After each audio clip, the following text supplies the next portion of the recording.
de la mañana, del encuentro.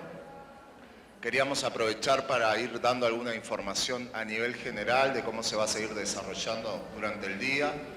Ahora, después de esta mesa, que también va a tener un espacio de intercambio para el final, vamos a almorzar y después, como está en el cronograma, vamos a comenzar nuevamente con las oficinas del trabajo.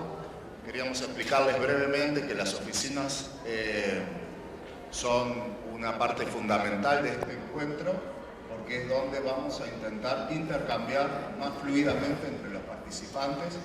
Se utilizaron diversos criterios para armar a los grupos, pero un elemento central fue privilegiar la mayor posibilidad de intercambio de experiencias entre los países, entre las propias propuestas, trabajos de compañeros que se van a presentar en la oficina.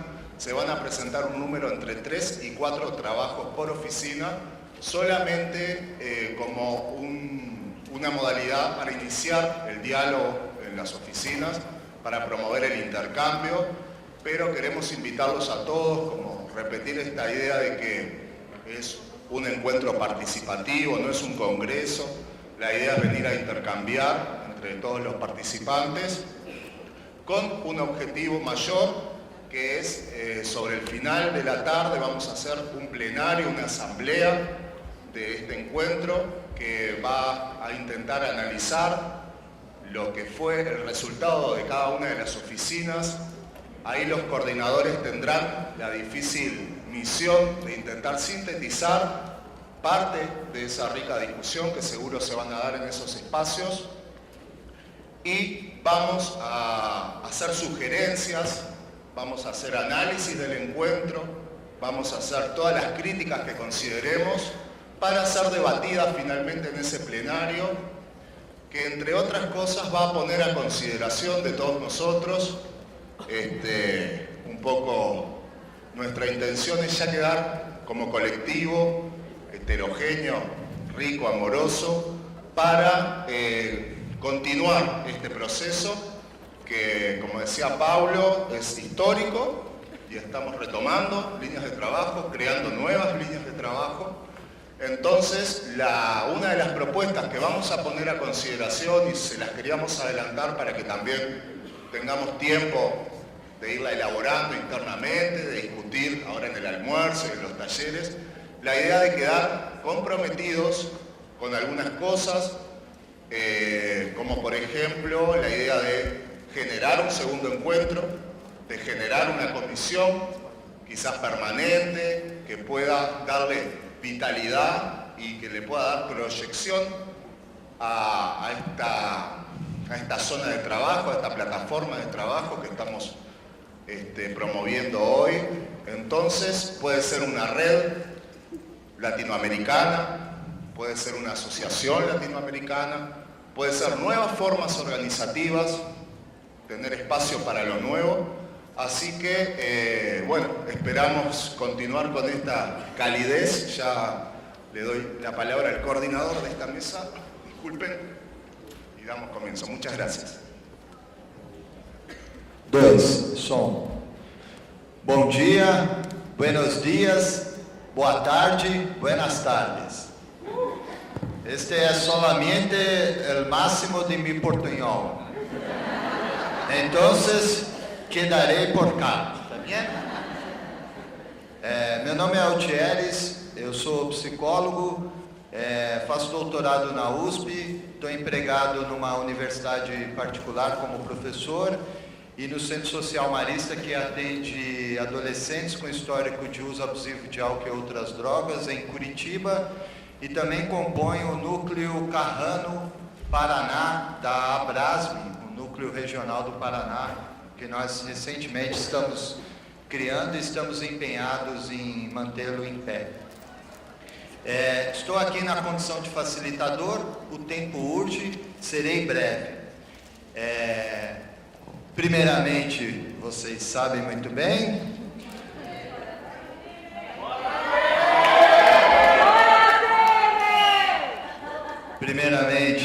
isso aí, a voz do povo, dizem, né, que é a voz de Deus. Outra coisa que eu queria dizer, pegando o gancho um pouquinho nos debates e já deixando essa contribuição aqui para essa mesa tão valiosa, né? Que tem o desafio de refletir sobre os desafios e as perspectivas que nossos países têm atualmente no campo dos direitos humanos e da saúde mental, na tentativa de traçar planos singulares e coletivos de intervenção e de organização. As entidades convidadas são representantes da sociedade civil, universidades, movimentos de usuários e familiares, né? Nós estamos falando de uma mesa intitulada As Possibilidades de Organização do Campo e dos Movimentos, assim como dos processos da saúde mental na América Latina, novos sujeitos de direitos, novos sujeitos políticos de saúde mental e direitos humanos. Esse título tão evocativo, né, de movimento social, de participação de usuários, me levam a tecer duas considerações bem breves. A primeira diz muito a respeito das zonas autônomas temporárias e a potência de movimentos que se apresentam mais como levante do que como revolução. Muitas vezes, pegando um gancho aqui na obra do Hakim Bey, a gente espera que esses movimentos se concretizem em algo estável e, na verdade, a simples existência desses diversos movimentos enquanto ato, enquanto acontecimento, tem um poder de disparar afetos muito grandes. Movimentos como esse que nós estamos tendo aqui, né? Pudesse resumir isso numa frase, eu diria que isso daqui é um banquete, né? A comida posta, o alimento posto no caso, são as ideias e as amizades que daqui poderão sair, né? A segunda colocação bem breve a reforma psiquiátrica carece de um meia-culpa histórico. Demoramos muito tempo em nos colocarmos de forma contrária ao proibicionismo.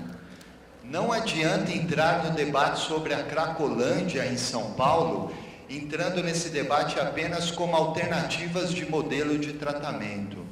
O meu posicionamento pessoal, e sei que de muitos colegas, é que o tempo exige uma reflexão mais contundente. E nesse sentido, o debate pela regulamentação, pela legalização, pela descriminalização são frentes diferentes, né? Obviamente, mas é um debate que precisa ser feito não só em relação a cannabis, mas em relação a todas as drogas. Trago já essa contribuição logo de cara aqui para o debate. Sei que a questão da Cracolândia vai ser resvalada aqui, e que a gente possa ecoar um pouco essas ideias, não só nesse encontro, mas também nas oficinas que teremos à tarde. Estarei aqui no papel de superego, o tempo é 15 minutos, e é isso aí. Eu passo a palavra, em primeiro lugar, para o colega Rafael Henrique Travia, que ele é tecnólogo em gestão hospitalar no Instituto Federal aqui em Santa Catarina. Por favor.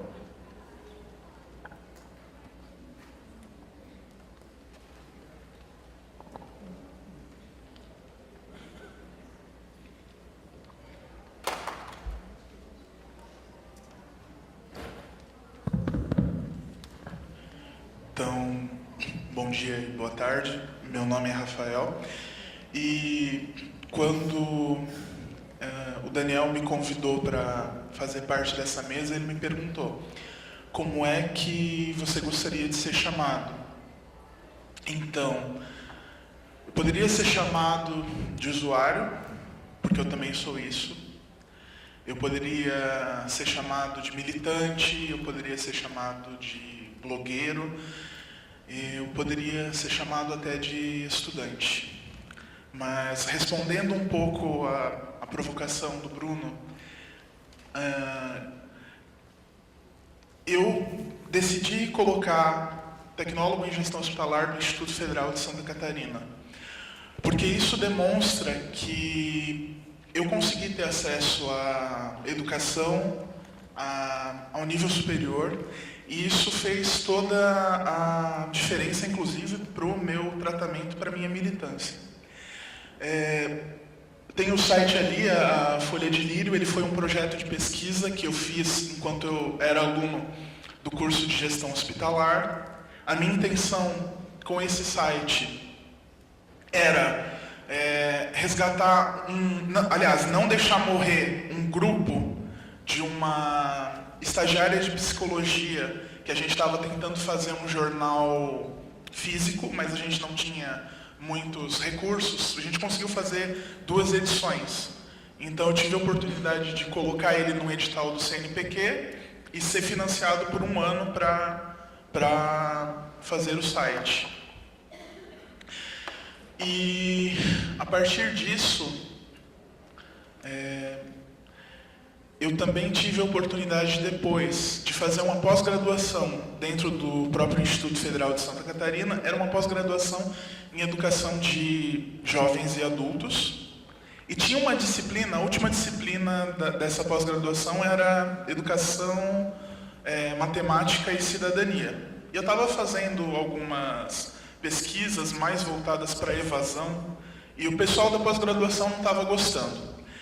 E pesquisando uma notícia no site da Prefeitura de Joinville para colocar na Folha de Lírio, eu achei lá que o SOS de Joinville, que é o Centro de Convivência, ele oferecia aula de educação de jovens e adultos para os usuários, né? Então, eu montei uma oficina que seria envolvendo a matemática. Eles teriam que ir ao supermercado e depois fazer as contas e depois comprar e, por fim, cozinhar e partilhar o lanche. E mandei para minha orientadora e para o meu tutor, e eles falaram: então faz esse tema. E eu fui o primeiro a defender na pós-graduação, abrir as bancas. E, coincidentemente, foi no dia 18 de maio de 2015, dia da luta antimanicomial. Então, o que eu quero dizer com isso? Não reduzam os seus usuários, maximizem. Então, eu sei que eu posso ser no meio de muitos que conseguiu ter acesso ao ensino superior, e logo depois disso eu fiz um concurso público, mesmo para o Instituto Federal, passei nesse concurso público, e faz 3 anos e meio que eu tô trabalhando. Eu sou assistente em administração. Para retornar ao trabalho, eu me desaposentei. Aí eu fui para a cidade de Canoinhas, que é bem longe daqui. Eu morei por 1 ano lá, sozinho. E morei, inclusive, na rua do CAPS. Então era bem tranquilo para ter o atendimento, pegar a medicação quando precisava. Mas eu também pude vivenciar algumas situações de escutar algumas professoras: você tem aquele remédiozinho, aquele calmantezinho, de ver quando eu descia da escada do CAPS, o pedagogo que trabalhava comigo subindo. Então, qual é o lugar do usuário? Se todo mundo é usuário do SUS, todos nós somos de alguma forma, todos nós somos usuários de saúde mental também, ou seremos um dia. Porque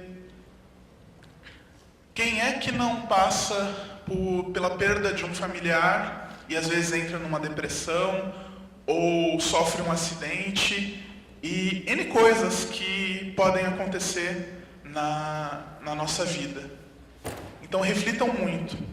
Onde é que está o usuário e onde é que está o profissional e onde é que está o gestor?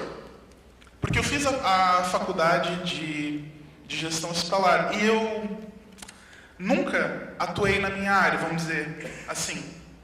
Então também na Folha de Lírio eu me projeto como se fosse um CAPS para mim virtual, onde eu faço parte da gestão. E para fazer o projeto, para inserir as notícias, a gente teve que mobilizar os usuários. Eu tive muitas vezes que conversar com a coordenadora do CAPS, Ana Lúcia Urbanski, e ela me possibilitou essa autonomia, ela e a equipe do CAPS. E, inclusive, muitas vezes os outros profissionais de outros serviços de Joinville tinham raiva dela e de mim e projetavam isso, e a gente percebe. Por quê? Porque o usuário não é burro. A sensibilidade do usuário, olha, a gente percebe coisa que vocês não imaginam. E então, assim, uma das propostas da mesa é traçar esse panorama local. O que eu posso dizer de Joinville é que, infelizmente, nós temos um prefeito do PMDB e que, após o golpe, ele já era mau, ele já refletia a iniciativa privada, ele já refletia esses interesses. Mas após o golpe, isso se intensificou.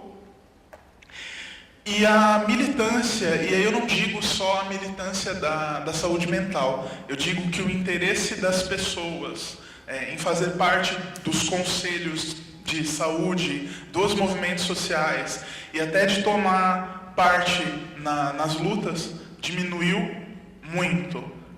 Com essa onda de corrupção, acabou se espalhando que todo mundo é corrupto.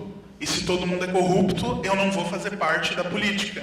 Mas se eu não fizer parte da política, eu vou ser governado por gente mais corrupta ainda. Então é um ciclo vicioso. E eu gostaria de colocar assim, uma vez há 7 anos atrás, quando a gente estava na abertura da Conferência Estadual de Saúde Mental, tinha uma mesa também, e estava o Edivaldo Nabuco, e ele estava dizendo que ele se colocava num lugar entre meio técnico e meio usuário. E tinha outros usuários com ele. E a Ana Lúcia, ela falou assim: quando será um dia que nós vamos ver os nossos usuários ocupando uma mesa como essa? Então, o dia é hoje. E aí eu falo que não é só para mim. Existem muitos usuários nos serviços que vocês trabalham que têm potencialidades. Às vezes eles não vão voltar a trabalhar, mas tem muitos usuários que voltam a estudar, que se casam, que têm outras atividades. Porque às vezes parece que o teu selo de normalidade é voltar ao trabalho. Mas muitas vezes foi o próprio trabalho que te adoeceu. Então, a gente tem que escapar daquilo que pode nos fazer mal. E apostar sempre na potencialidade que eu tenho como usuário, mas eu tenho como estudante, eu tenho como trabalhador, tenho como militante, tenho como cyberativista.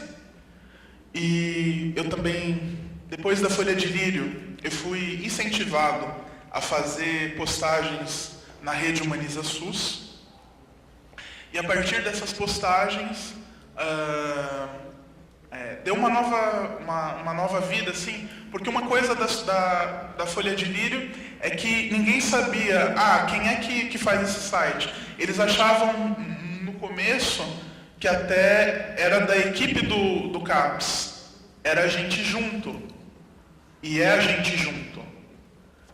E quando eu tenho meu blog, então eu também me coloco como pessoa Se vocês pesquisarem ali no blog da Rede Humaniza SUS, tem o blog do Rafael, o meu, e eu coloco as minhas opiniões, e eu sei que muitas pessoas vão ver, e às vezes que eu posso estar inspirando pessoas que eu nem conheço e nem imagino.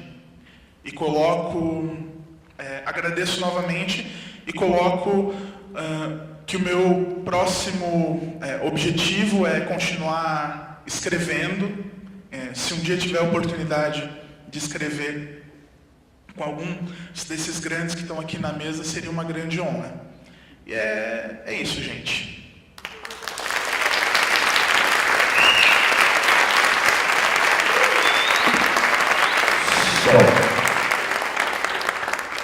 Só para uma questão de justiça, aqui a gente está organizando 12 minutos, tá? Falei 15, por isso chegou a plaquinha, até peço desculpas, porque o tempo ficou corrido mesmo, tá? Para a gente conseguir ir para o debate.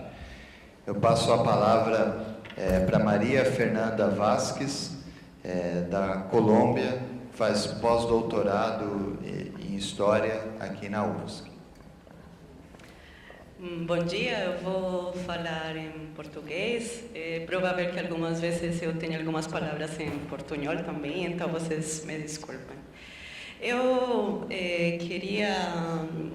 trouxe uns slides só para acompanhar as coisas que eu vou falar aqui. E queria inicialmente, agradecer a todos por me convidar aqui, especialmente a Daniel por me ter em conta. E eu inicialmente vou explicar para vocês que